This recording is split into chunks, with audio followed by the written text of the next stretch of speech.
Hello, good afternoon. Live from our studio here in Kokomlemle, Accra. This is JoyNews Today, live on DSTV channel 421, GoTV channel 125, and around the world on myjoyonline.com. Coming up in this bulletin, President Akufo-Addo has reiterated his conviction that setting aside the 4th August as Founders' Day remains an appropriate way to recognize and appreciate the collective efforts of the nation's forebears in securing the independence of the state. Today, 76 years later, and 66 years after independence, our nation is considered a beacon of democracy and stability in Africa.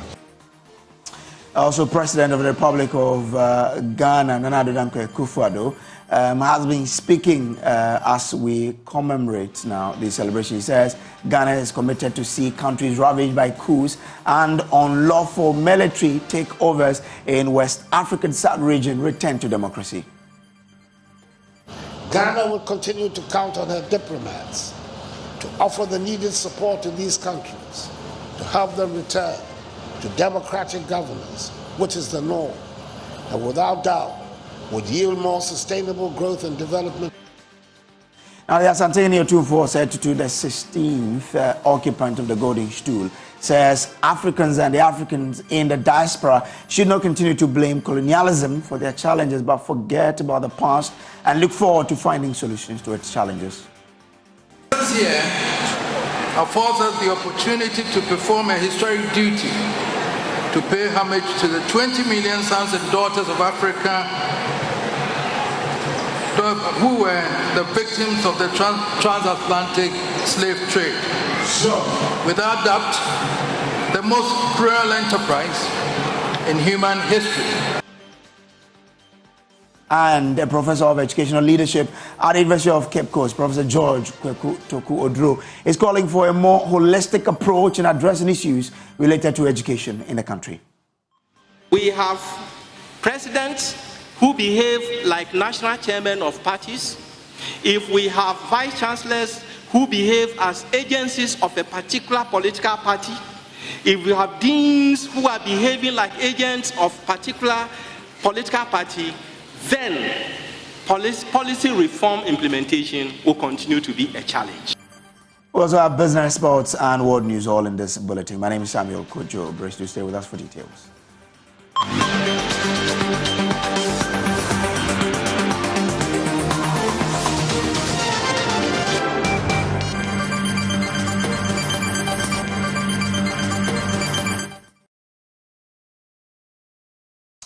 Now, President Akufo-Addo has reiterated his conviction that setting aside the 4th August as Founders' Day remains an appropriate way to recognize and appreciate the collective efforts of the nation's forebears in securing the independence of the state.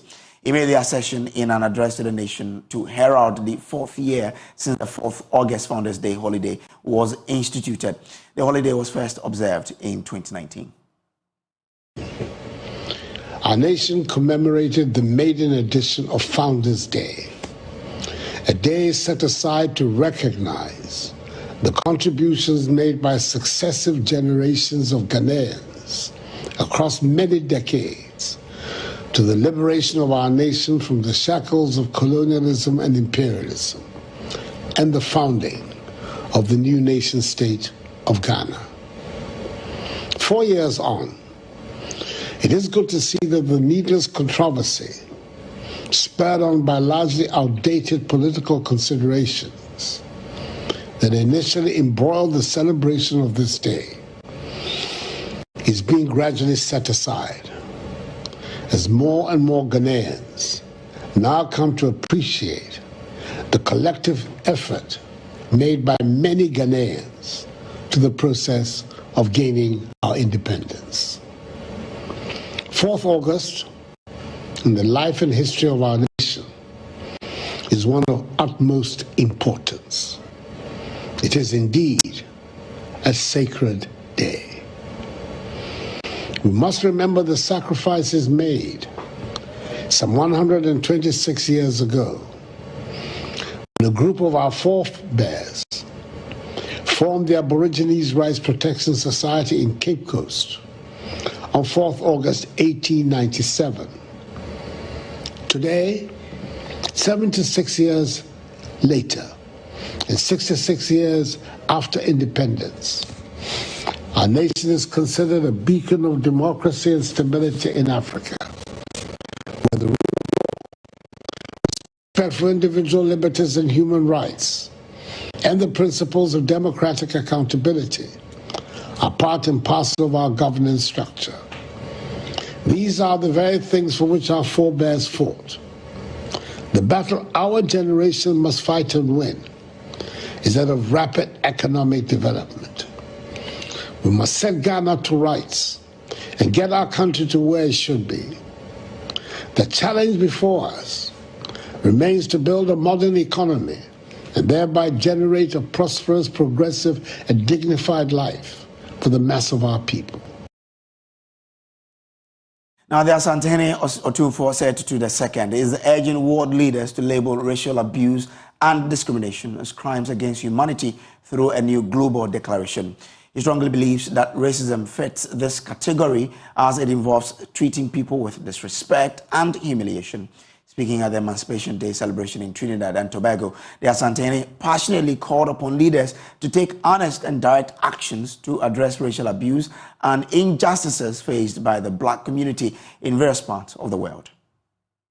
So, we have come to share with you the joy and mirth of the moment, to showcase the enthralling culture that defines us and to bear testimony to the fact that beyond the walls of history and the oceans that seek to separate us, we remain and ever will be one people with one common destiny. So, it is in that spirit that we also recognize the need to go beyond the mirth of the moment to try to understand the essence of emancipation and the challenges it poses to every descent in the diaspora. So, giving people the freedom to wallow in poverty cannot be true emancipation, nor can it be when the emancipated souls are thrust onto an environment hostile with racial discrimination and injustice. So, the tribulations facing our governments in Africa, Caribbean, and Latin America, as they struggle to lift our people from grinding poverty and the racial discrimination our people continue to endure worldwide, not only determine our emancipation, but now pose a mortal danger to our humanity. So, I believe, therefore, that over 180 years after the Emancipation Act, it is time for a universal effort to give meaning to emancipation, and I invite our leaders to pursue the proclamation of a new universal declaration against racial discrimination, which will have, among its elements, the elevation of racial discrimination into a crime against humanity. Well, the Asantehene also urged governors and leaders to prioritize the profound education of our culture as it holds the key to eradicating the deficiency complex that hinders our full appreciation of our rich heritage and cultural identity. Secondly, I invite our governments to pay attention to the education of our youth about our common heritage, the history of our glorious past through the millennia of great empires that ruled in the world long before the onset of European civilization, and the intrinsic values that have shaped us as a people and have survived through all the storms of the past. So, we need this to debunk the obnoxious narratives that have infected us with a deficiency complex over the years and reconnect us with the wisdom and true hardy substance from which our forefathers sprang. Now, a professor of educational leadership at the University of Cape Coast, Professor George Akufo-Addo, is calling for a more holistic approach in addressing issues related to education in the country. According to him, the country's inability to draw the lines between politics and issues of national interest will continue to hurt the nation in its quest to have quality education. He was speaking at the maiden edition of the State of Education in Ghana lecture series organized by the Institute for Educational Research and Innovation Studies at the University of Education, Winneba. In ensuring that future educational policies are collectively owned by Ghanaians irrespective of political, tribal, or religious orientation, it is important that questions around affordability, feasibility, and sustainability are placed at the center of the policy discourses right from the initiation phase. Questions such as the following will be strategically helpful. Is the policy affordable in terms of its sociocultural, private, political, financial costs?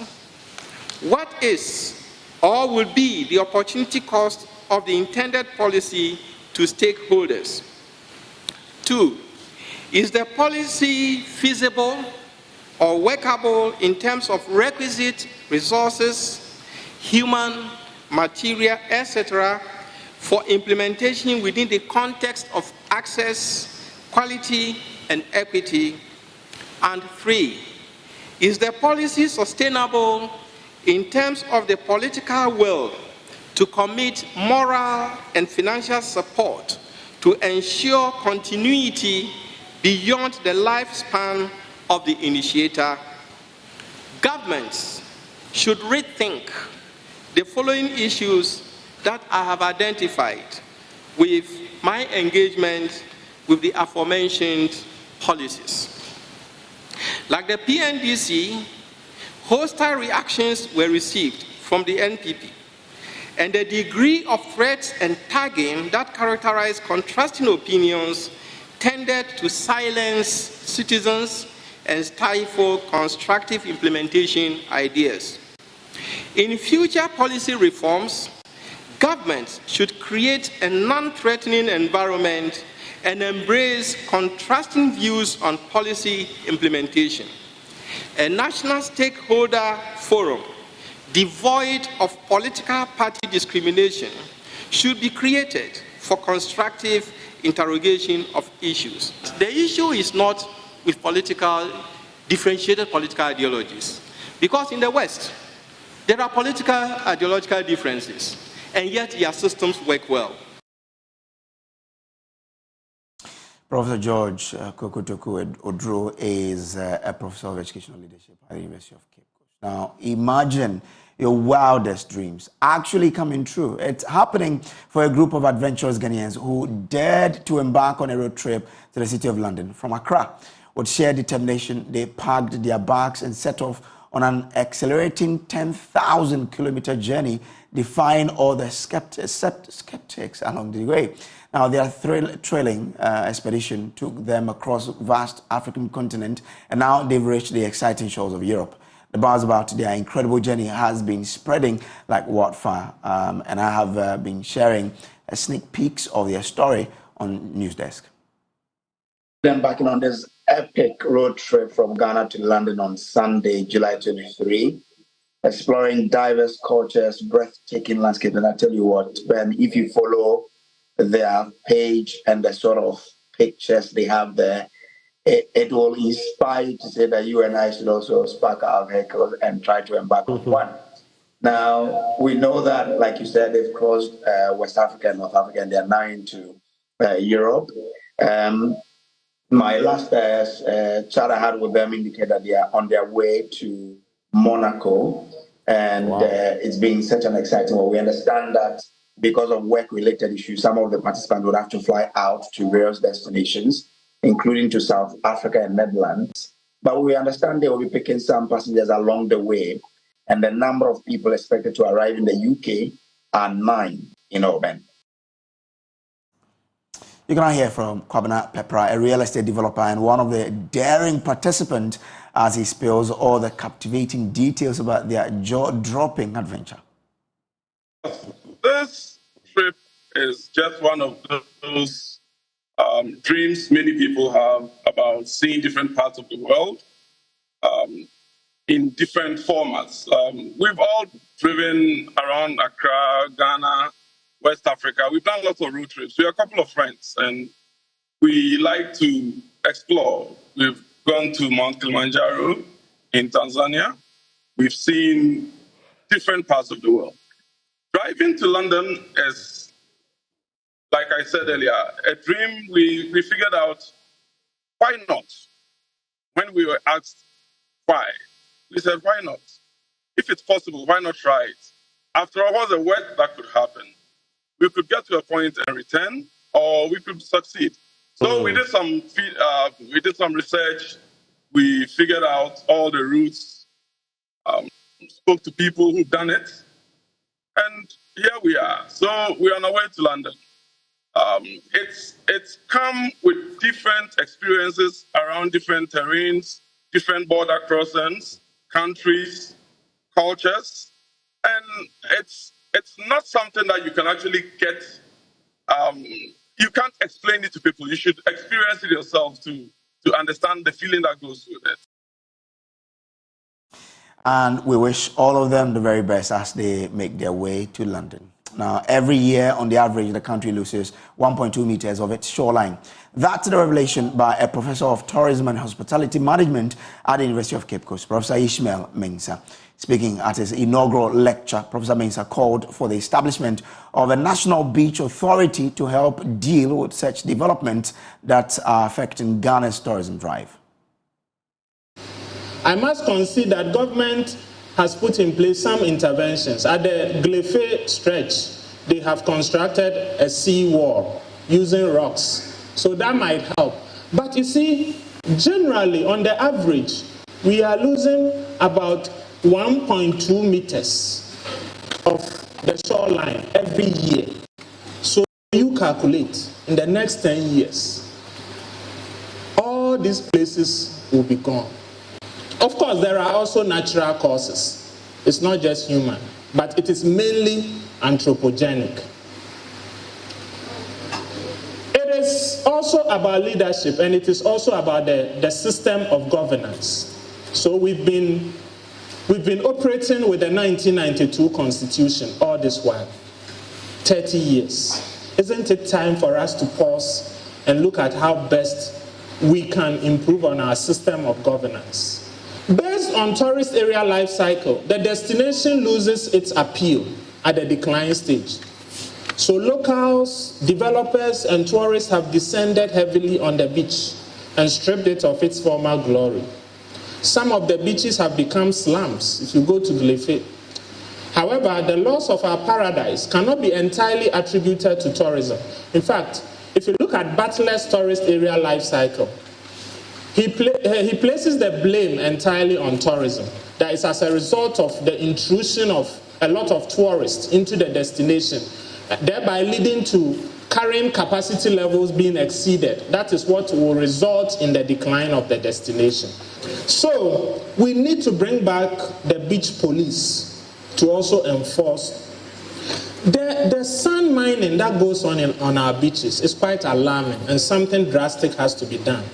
I will also advocate for the establishment of a beach authority, just as we have the Forestry Commission, and they have helped us to protect some of our forests. We also need a beach authority, because legislation alone is not enough or sufficient. Effective implementation and enforcement and public awareness creation in the communities is also imperative. We need an authority to ensure compliance with the law and also for us to protect our beaches. Yes, you can say we have a coastal development authority, but really their mandate is not to protect the resource. Water Resources Commission, they are more interested in rivers and underground water. So we need a coastal or beach development authority. In other countries like Mauritius, Bahamas, Jamaica, they have beach authorities responsible for the protection of the beaches. I will also recommend that we take decisive steps in preventing further erosion of our beaches. Shoreline protection is imperative.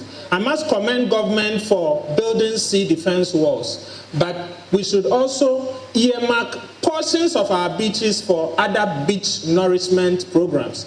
Beach nourishment involves, dumping sand on certain portions of the beach to widen the shoreline so that tourism activities can take place unabated.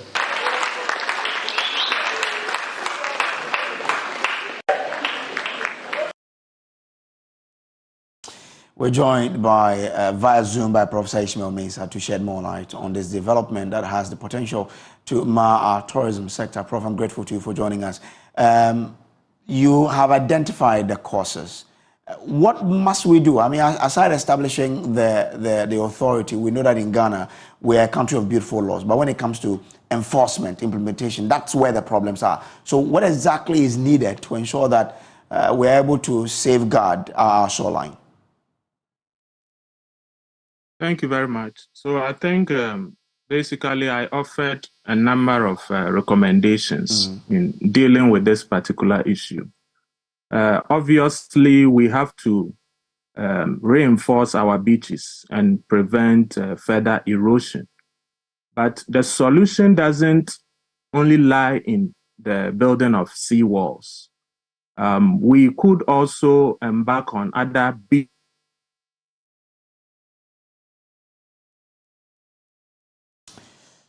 All right, so we're talking about the fact that research indicates that every year Ghana loses about 1.2 meters of its shoreline, and that if care is not taken, it will distract our tourism sector. Now, what can we do to ensure that we safeguard the shorelines and to improve our tourism sector? Professor Ishmael is still with us here. Prof, you're making a point when the line went a little bad.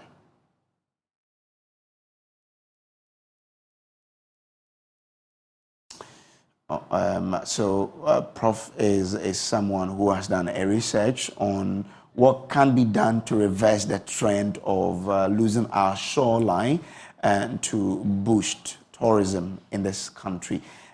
He's sharing with us what needs to be done. He's proposing the establishment of an authority that will check, how things occur, or the development on our shoreline that really hamper our tourism industry. But we'll take a quick break. When we return, we'll delve into this issue plus more stories here on JoyNews Today. Stay with us.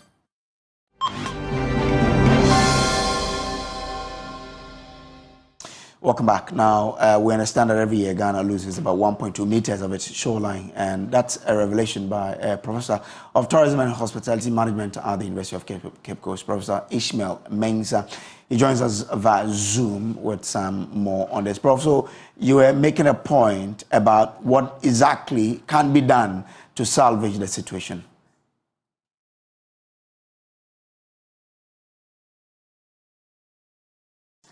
All right, Prof, we want to understand. I mean, your proposal is that we have to establish an authority to check some of these developments that are leading to these shoreline laws, as well as you propose that we should have, we should dump some sand on the shoreline so that we can reclaim some of these things for tourism attraction. And I'm asking, for the specifics, how we can really ensure that we stop this loss of our shoreline.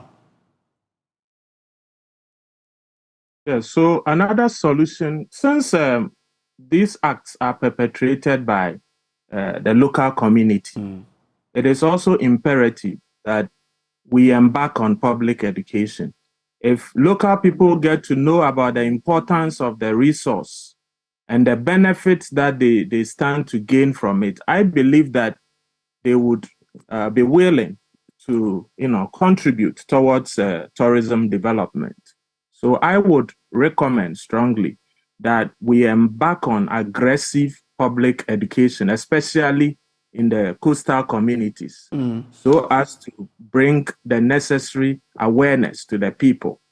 And the need is it about awareness creation or allowing the law to work? I mean, enforcing the law, because I'm aware of what we've tried to do in the past 10 years. For example, in Cape Coast, that the radio stations there embarked on a drive to ensure that they sensitize the people on living on the shores, just to ensure that they do not win the sun. But that's something that keeps happening.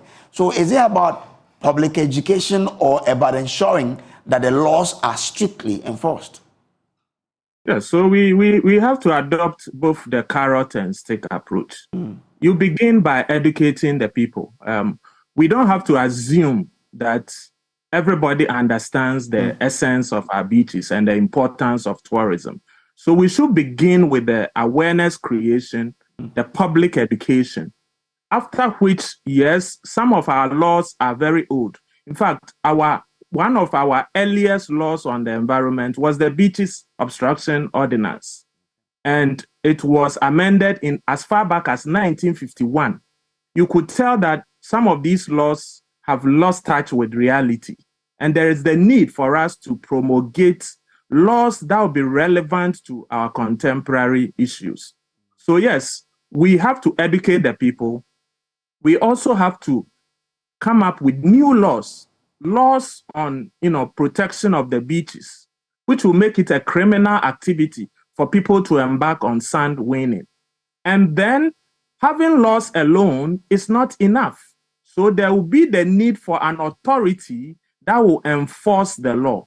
And that is where I am recommending that we establish a coastal or beach authority. If you go to other countries where their beach tourism is flourishing, places like Mauritius, Bath, Jamaica, they have beach authorities that enforce, the laws. So I believe that will help to a very large extent. But it's not something we could probably model into the Coastal Development Authority as it is today, to ensure that probably there is a directorate which is solely responsible for ensuring that our beachfronts are protected?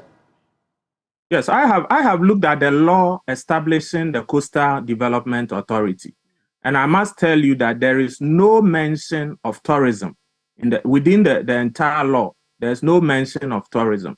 So I believe that the Coastal Development Authority is a special purpose, institution to bring about infrastructural development in the coastal communities. We need an authority that will protect the resource. And just as we have the Forestry Commission, the Wildlife Division of the Forestry Commission, and they have helped us to protect some of our forests, in the same vein, we also need a coastal or a beach authority to also help us protect our beaches. Okay. All right, let's see how this goes, but I'm grateful to you for joining us. Professor Ishmael Mensah, he is a professor in tourism management at the University of Cape Coast. Now, the National Youth Authority is urging young people to take advantage of opportunities available on the internet to make life meaningful for themselves. Speaking at a summit organized by the Ghana National Union of Technical Students, the Deputy Chief Executive Officer in charge of programs and operations at the NYA, Nelson Owusu-Ansah, underscored the role of technology and technical education in reducing unemployment in Ghana. There's more in the following report. The Ghana National Union of Technical Students is an association consisting of all 10 technical universities across the country. The core mandate of the union is to provide leadership assistance and training aimed at promoting technical and vocational education in Ghana. Speaking at a summit organized by the union, the Deputy Chief Executive Officer in charge of programs and operations at the National Youth Authority, Nelson Owusu-Ansah, indicated technical education is the way forward toward ending unemployment in the country. And so these are things that we need to begin to talk about so that young people who are interested or do not even know the potential that this sector presents would take advantage of that and then begin to look in that direction, because that is one of the surest way that we can use to reduce the unemployment in this country. Because the products from technical education, they got out of school and they are not knocking on doors looking for job.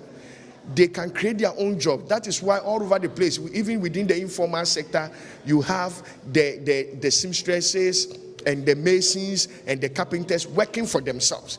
They are not knocking on doors. Why should we not look in that direction, but always focusing on grammar-based education? It is not the case that grammar base is not good, but we're saying that we need to begin to create parity in the educational sector. We need to begin to create importance within the TVET sector. We need to begin to highlight the importance of some of these technical areas that the world over, they are looking for skilled labor in. And I think that if we are able to do that, that is the way to go. Young people will now be out of the doldrums of unemployment and all the talk. He further urged the youth to take advantage of opportunities available on the internet to better their lives instead of relying on others for employment. If you ask 10 young people today what their challenge in life is, I'm sure many of them will be pointing to the fact that they need jobs.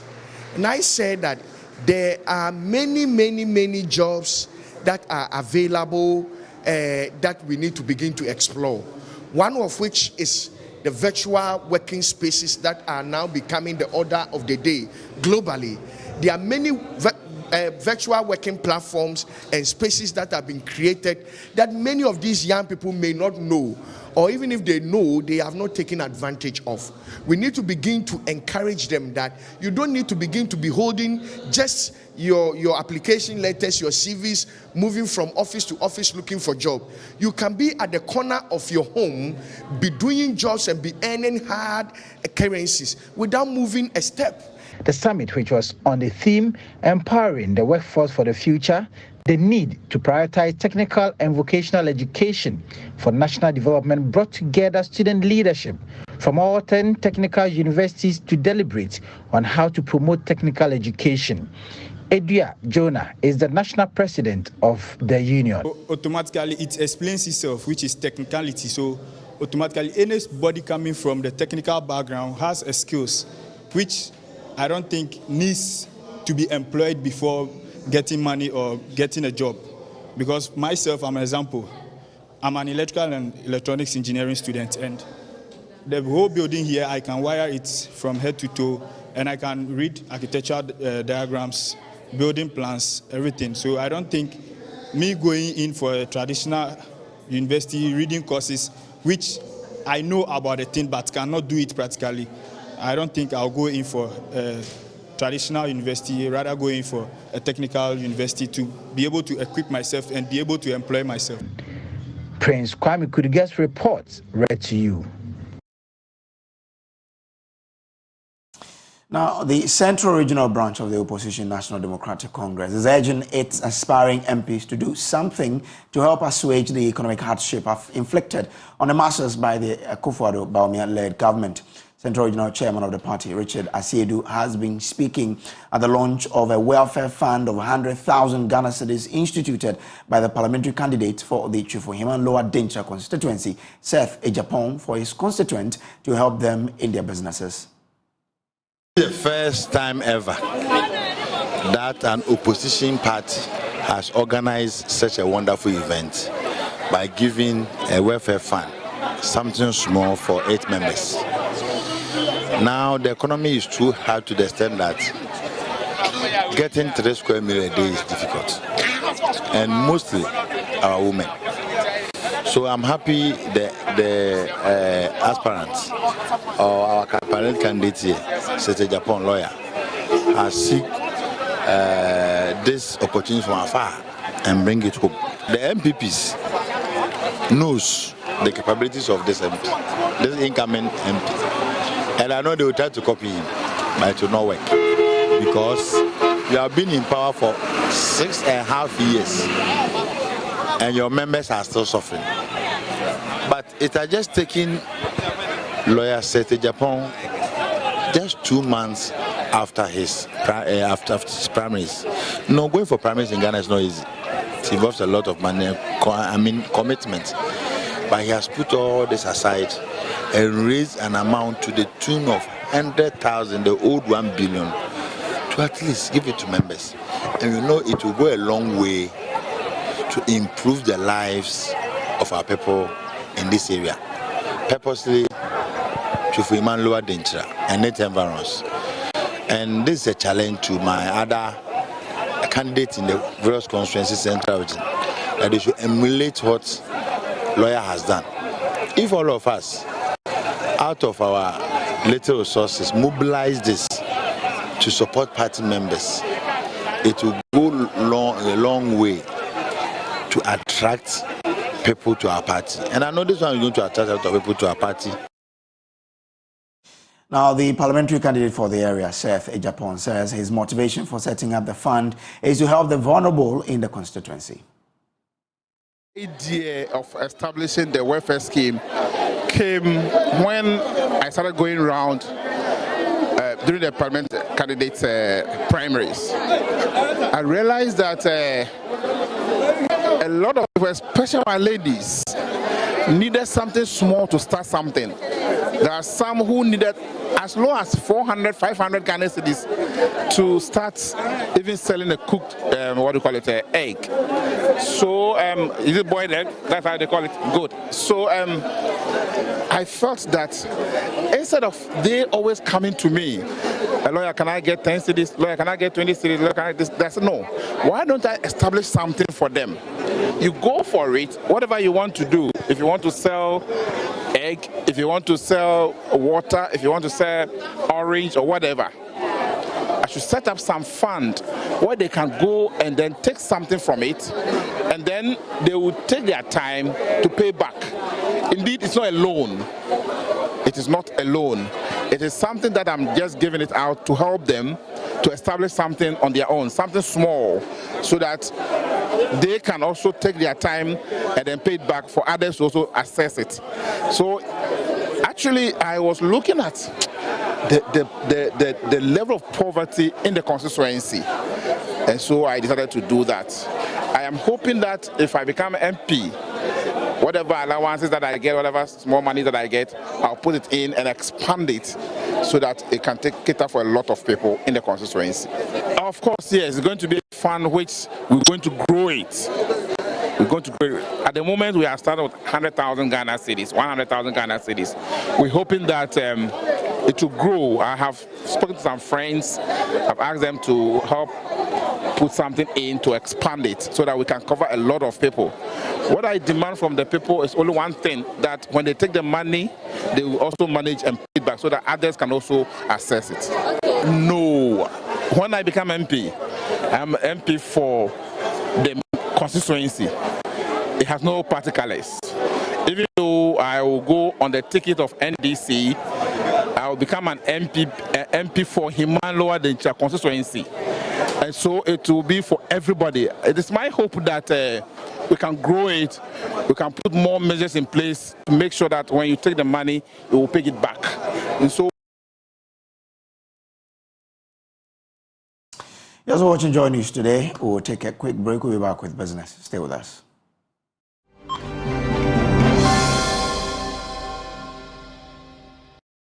Now let's do sports now. On JoyNews Today with me, Muftau Nabila Ablai.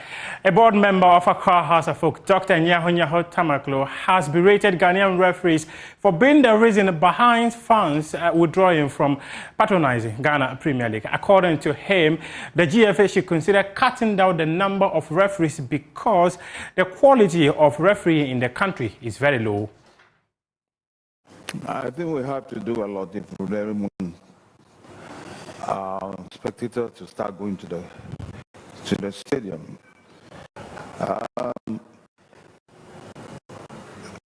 What I believe should be done, to me, what has put a lot of people off from watching matches are the behavior of referees. The FA should look for quality, not quantity. Very well. There's no need to pack a seasonal league with a lot of referees. If they can do that, that definitely will bring some sort of sanity into the system. To the game. Dr. Nyaho Tamaklo, he was speaking earlier this week on Joy Sports and Ishira FM Chart Leadership Program, which is seeking to bring people back to the various stadia to patronize Ghana Premier League matches. To the Africa Games 2023, Ghana will be hosting the rest of the continent effective March 8, 2024. About 25 different sporting disciplines will be in the country, and the Minister of Youth and Sports, Mustafa Yusuf, has revealed that the Games village is about 90% complete, and Ghana is ready to host the rest of the continent. We are almost 85% complete in our quest of providing the various facilities for the games. The Games Village, for example, is almost 89 to 90% complete. The University of Ghana sports facilities, that's the University of Ghana sports stadium and the warm-up pitch, and also the rugby field, is almost 87% complete. The Baltimore site is almost 70%. So cumulatively, we are above 80% of completion. Okay, so in your interactions with the or when you were touring the facilities, are there some of them that are completed and there are some that are almost close to completion? Oh yes, some of the facilities are almost close to the completion. When you are passing the University of Ghana Sports Stadium, for example, you can see that the University of Ghana Sports Stadium is almost done. If the warm-up pitch is almost done, the rugby field, which is coming with changing rooms and also a VIP sitting place and benches, is almost done. The Games Village is also almost done. If you go to the aquatic center, the swimming pool itself is in Ghana. So they are just doing the civil works and fix the swimming pool. Then they can also cover it as it is spelled out in the scope of works.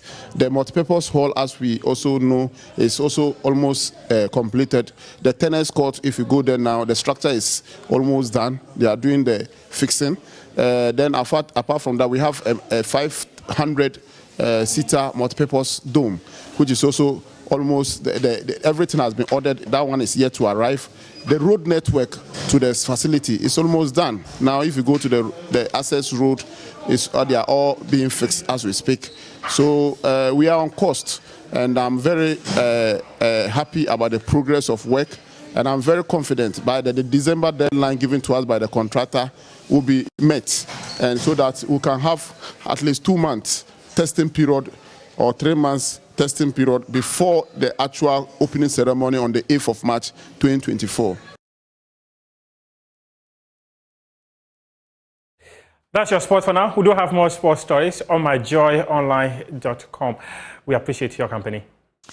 Let's do some business now. MultiChoice, Africa's leading pay TV service provider, has introduced a new package known as the GoTV Super Plus to the lineup of existing packages on GoTV. This exciting new package brings an unparalleled level of entertainment to subscribers, offering an extensive array of over 70 channels and exclusive content. Speaking at the launch of the new package, Managing Director of the MultiChoice Ghana, Alex Otre, stated that the package will afford viewers high-quality entertainment. Here is more.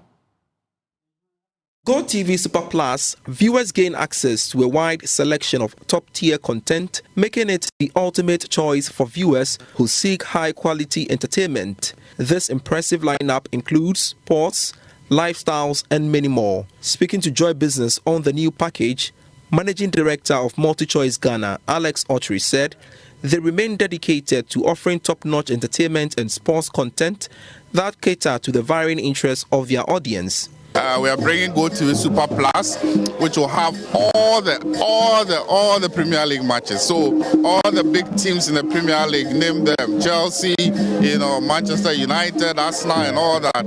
All their matches in the Premier League, you will have it on GoTV Super Plus.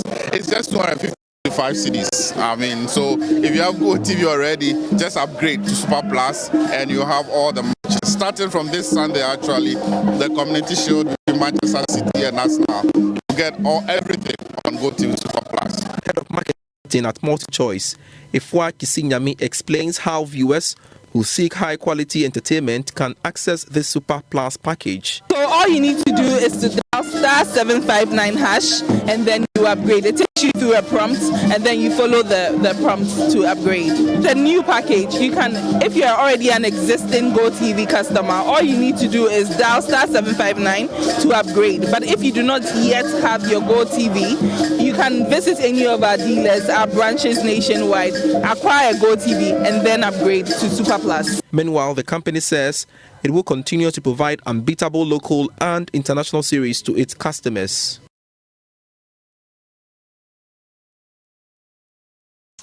And that's all for business. Up next. And that's all in our package for this hour. There's more news on myjoyonline.com.